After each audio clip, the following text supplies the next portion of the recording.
not single out any individual. Excuse me, I'm just saying each department, I'm gonna ask each one of you, what my point is this, Rusty. That's not. We all want this to be, Sheriff, excuse me, sir. ask us that. Excuse me, can I speak? Yes, sir. Okay. Everyone wants to cut, but my point is, each one of us wants services. When you don't receive that service, we get complaints from the road department, we get complaints from everything else. How can I sit there and say, I'm going to cut across the board like Rusty wants me to do? The 5th grade math he said we had, we're going to cut it across the board. How can I cut it from my sheriff? How can I cut it from 911? The same way we did the teachers. My point is, we all want the service. Do we not want the service? We're trying our best to do what we can with what we got to work with. But you know what? The very moment that we cut something will be the very moment that we would need that service. I think, what we need to do is let tonight be a learning experience. That's what I'm trying. This is a proposed budget, folks. It's not set in stone. We got to learn, and that's the reason I ask the questions. Where would y'all like to see us cut the budget? You jumped on me like I was trying to come up with something negative. I'm not. My point is, we need direction if we want to help the community. We need direction from you all. Now, if there's something you feel like that we're doing wrong, that we should cut, just say, hey, look, can we cut it here? You mentioned earlier some areas. But we need direction. If you want us to help you, help us. There's some areas that I know we can't cut from. We can't cut from the sheriff's department. We can't cut from 911. We can't cut from the fire department. There's areas I know we can't cut from. And believe me, with the complaints we get about the road department, I don't think we cut from the road department. If we see where we're coming from. You have a full-time personal staff to make those recommendations, and Mr. Price, not us. You're saying cut. I'm just saying if y'all have recommendations, get with your commissioner in your area and talk to us. Communication. Russ, you're getting upset tonight. I surely I am. would like to make a recommendation. But I'm going to let this wait until We have, I think this guy is two people in conversation, and we all need to have this expired on the same wall. So let's give him later. This guy was, you want to come to the podium? I can talk loud enough so they can hear me. Many of us, most of us probably in here, or the majority of us probably retired individuals. And you look at your budget here, and you look at the cuts you've had on your income. But think about the cuts we've had on our income, and many of us have lost almost all of our retirement. All of our investments are gone.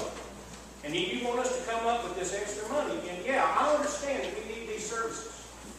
But the thing about it, many people, how many of the top administrators in the county, Board of Education, have agreed to take a cut and pay it? This last year we had an incident, or I think it was last year, $80-something thousand embezzled from the Department from the Education Department. Where's the oversight?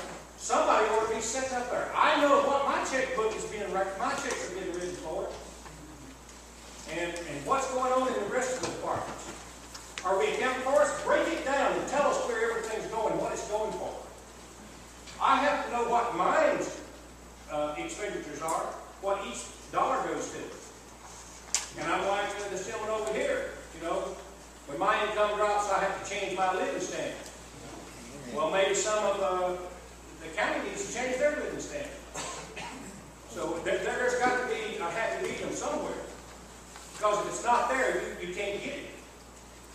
And this could very easily cause some of these individuals on very low income, that even though they're on their houses, to lose that property.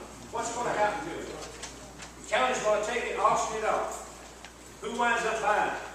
I can almost point out to you who's going to buy it. I've been here 20 years in this county. I'm retired military, 25 years of service to this country. And I'm proud of it. I'm proud of this country.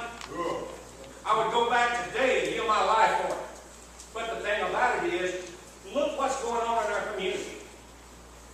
$440,000 to the rural authority of operations. 20 years I haven't seen one industry come into this county. Why? You tell me why. Half of what we had is closed down. Okay? Give them the tax-free. If they'll come in and bring some jobs in here, let them have the taxes free for at least 5 years. At least we're getting the benefit of income coming in from it. You tell me what's happening. $440,000.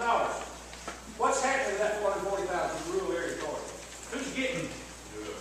Chamber of Commerce, what's what's their salaries? What are they doing to earn those salaries? I know, we got firemen and we got policemen, and I know what they make. It's very low. And I'm proud of them. And they struggle.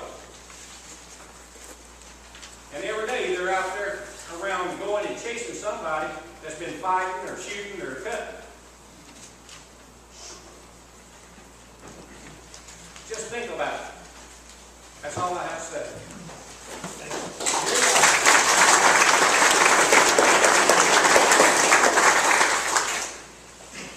Hey, my name's Diana Whittingham, and I would like to say one thing. I know in a lot of our personal budgets, whenever our budget, we have to learn to, whenever our revenue, our expenditures go up, we have to increase our revenue. So what I'd like to know is what are each of these departments that are in the budget? What are each of these departments doing? Are they researching for grants? Because it's kind of upsetting to see that there's only $9,000 worth of grants that we've gotten for the county. That's ridiculous. I work for a nonprofit, and we've gotten over $70,000 for grants this year. So, I mean, y'all have $9,000 of grants, and you've got all these qualified, high-paying jobs on here, and nobody's writing grants for the county. I mean, there's tons of money out there, and especially with rec departments, there's tons of money out there to write grants for. If you haven't got the qualified people in there, you need to get them out and put somebody else in there that can write the grants and get the money coming in. Because it's really unacceptable to have $9,300 for a county in grants. If you go to any other county, like Bullitt County, and see what they have in grants, all of you would be very upset. I mean, we're a nonprofit, and this year, almost $90,000 in grants, and y'all only got